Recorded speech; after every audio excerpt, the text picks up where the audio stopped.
Hello friends, welcome to my channel. সবাইকে জানাচ্ছি ঈদ মোবারক। ঈদ উপলক্ষে আজকের রেসিপিতে থাকছে বাংলাদেশের খুবই জনপ্রিয় ও ট্রেডিশনাল একটি খাবার, মোরগ পোলাও। আমরা কম বেশি সবাই জানি মোরগ পোলাও খেতে খুবই টেস্টি হয়, কিন্তু অনেকে ভাবেন এটি তৈরি করা খুব কঠিন। তাই আজকের রেসিপিতে আমি খুবই সহজ এবং সাধারণ কিছু উপকরণ দিয়ে কিভাবে ঘরেই এত মজার এই মোরগ পোলাও তৈরি করা যায় সেটি দেখাবো, যা ফলো করে আপনারা সহজেই বাসায় এই মোরগ পোলাও তৈরি করতে পারেন। এই জন্য আমি একটি চিকেন নিয়েছি আর চিকেনটাকে 4 পিস করে কেটে ভালোভাবে ধুয়ে জল ঝরিয়ে নিয়েছি।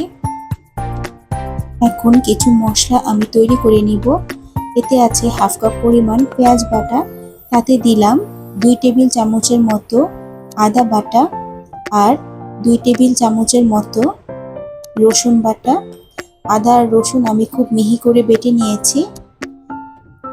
আর একটু ঝালের জন্য দেব হাফ চামচ পরিমাণ লাল মরিচের গুঁড়ো। আদা, রসুন, পেঁয়াজ আর মরিচের গুঁড়ো খুব ভালোভাবে আমি মিশিয়ে নিচ্ছি। অপর দিকে আমি হাফ কাপ পরিমাণ টক দই নিয়েছি। টক দইটাকে খুব ভালোভাবে ফেটিয়ে নিয়েছি যাতে লাম্পস না থাকে। এতে আমি কিছু মশলা যোগ করব। হাফ চামচের মতো গোলমরিচের গুঁড়ো, 1/4 চা চামচের মতো জায়ফল জয়িত্রী গুঁড়ো আর 1 টেবিল চামচের মতো কাঠবাদাম বাটা। সবগুলো উপকরণে আমি টক দইয়ের মধ্যে দিয়ে খুব ভালোভাবে মিশিয়ে নিব। মশলা মেশানো টক দইয়ের এই মিশ্রণটা থেকেই মোরগ পোলাওয়ের পারফেক্ট টেস্টটা চলে আসে। একটি কড়াইতে 1/4 কাপ সাদা তেল গরম করে তাতে আমি হাফ কাপ পরিমাণ পেঁয়াজ কুচি দিলাম আর তাতে দিলাম গোটা গরম মশলা আর তেজপাতা। গরম মশলার মধ্যে আছে দারচিনি আর এলাচ। পেঁয়াজটাকে আমরা সোনালি করে ভেজে নিব।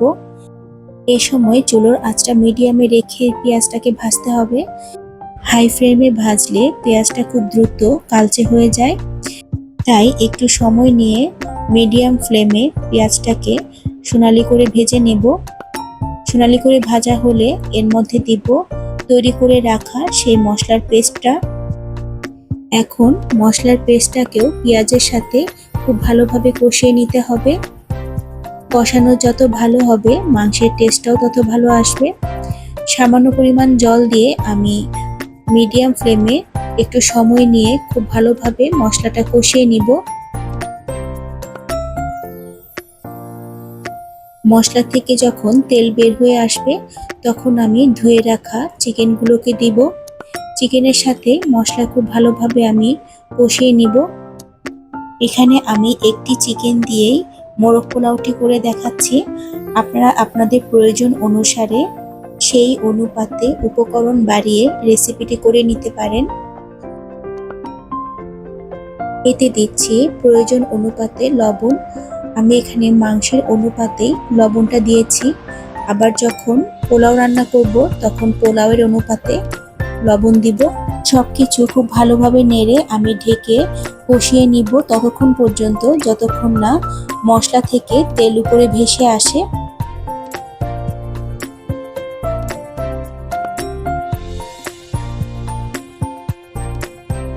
8 থেকে 10 মিনিট আমি ঢেকে মাংসটাকে কষিয়ে নিয়েছি, তবে এর মাঝে আমি 2-1 বার ঢাকা খুলে নেড়ে দিয়েছি যাতে মশলাটা কড়াইতে লেগে না যায়।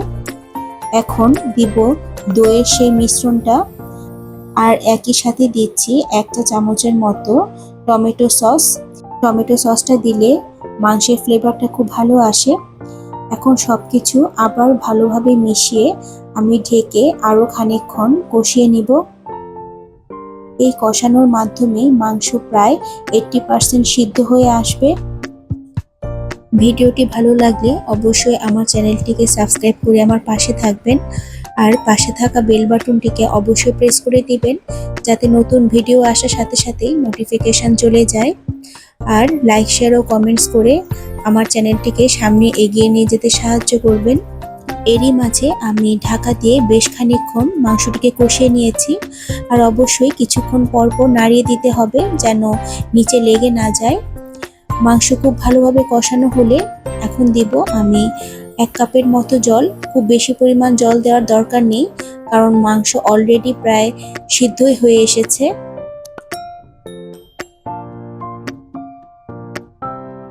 ঝোলটা ফুটে উঠলে দিব কয়েকটা কাঁচা মরিচ, আবার ঢাকা দিয়ে খানিকক্ষণ রান্না করে নিব। কিছুক্ষণ পর ঢাকা খুলে দিচ্ছি স্বাদ মতো চিনি। যেহেতু আমি টক দই দিয়েছি, তাই ব্যালেন্স করার জন্য আমি কিছুটা চিনি দিলাম। এখন আর ঢাকা দিয়ে রাখবো না। ঝোলটা যখন প্রায় শুকিয়ে আসবে তখন আমি দিব এতে 1 চা চামচ পরিমাণ ঘি। ঘিটা দিলে টেস্টটা খুব ভালো আসে। আমার মাংস রান্নাটা হয়ে এসেছে। এখন সবকিছু খুব ভালোভাবে নেড়ে আমি চুলা বন্ধ করে দিব।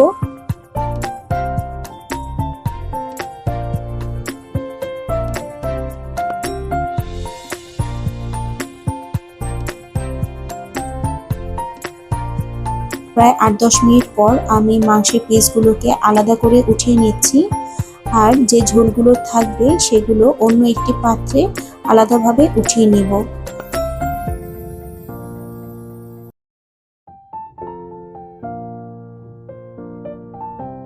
পোলাওটা রান্নার জন্য আমি 1/4 কাপ সাদা তেল গরম করে নিলাম। তাতে দিচ্ছি তেজপাতা আর 1/4 কাপের মতো পেঁয়াজ কুচি, আর দিব গোটা গরম মশলা। এর মধ্যে আছে দারচিনি, এলাচ, লবঙ্গ আর কয়েকটা গোলমরিচ।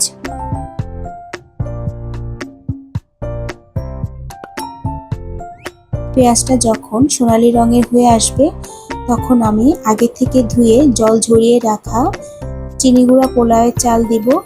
এখানে চাল আছে প্রায় 3 কাপের মতো। পেঁয়াজের সাথে চালগুলোকে খুব ভালোভাবে ভেজে নিব। চালটা যখন ঝুরঝুরে করে ভাজা হবে তখন আমি এতে দিব 5 কাপ পরিমাণ গরম জল। 3 কাপ চালের জন্য আমি এখানে 5 কাপ গরম জল দিয়েছি। এখন এতে দিব 2 টেবিল চামচের মতো গুঁড়ো দুধ। গুঁড়ো দুধটা দিলে পোলাওয়ের টেস্টটা খুবই ভালো আসে। আর দিচ্ছি স্বাদ মতো এখানে লবণ। সবকিছু খুব ভালোভাবে মিশিয়ে নিচ্ছি। এখন এতে দিচ্ছি 1 কাপ পরিমাণ মাংসের ঝোল। এই ঝোলটার কারণেই আমি 1 কাপ জল কম দিয়েছি, যাতে ঝোলের সাথে জলটা অ্যাডজাস্ট হয়ে যায়। ঢাকা না দিয়েই আমি মিডিয়াম আঁচে পোলাওটাকে হতে দিব।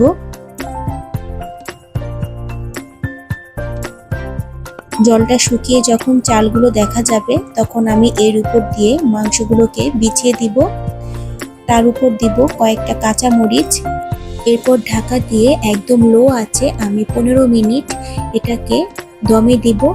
দমে থাকা অবস্থাতেই এই 15 মিনিট ঢাকনা একদমই খোলা যাবে না। ফিরে এলাম 15 মিনিট পর। এখন দিচ্ছি স্বাদ মতো কিছুটা চিনি আর 1 চা চামচের মতো ঘি। এরপর পোলাওটাকে আমি খুব ভালোভাবে মিশিয়ে দিব, যাতে উপরের চাল নিচে আর নিচের চাল উপরে খুব সুন্দরভাবে মিশে যায়। এক্ষেত্রে অনেকে এই সময় বেরেস্তাও দিতে পারেন, কিন্তু আমি আজকে বেরেস্তা দিচ্ছি না।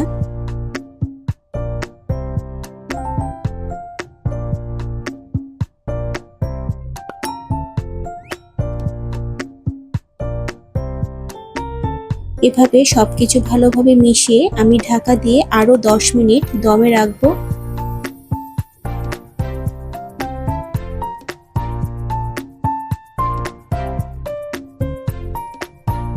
ফিরে এলাম 10 মিনিট পর। আমি আবার পোলাওয়ের চালগুলোকে উল্টে পাল্টে দিচ্ছি। পোলাওটা যেমন ঝরঝরে হয়েছে, ঠিক তেমনি প্রত্যেকটা চালই সুসিদ্ধ হয়েছে, আর অসম্ভব সুন্দর একটা স্মেলও পাওয়া যাচ্ছে।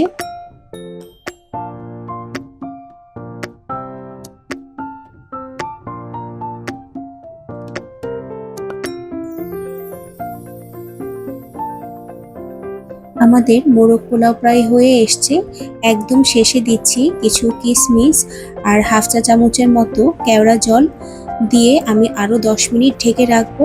এরপর পরিবেশন করব। এই তো হয়ে গেল ভীষণ মজার মোরগ পোলাও। এই রেসিপি ফলো করে বাসায় অবশ্যই ট্রাই করবেন।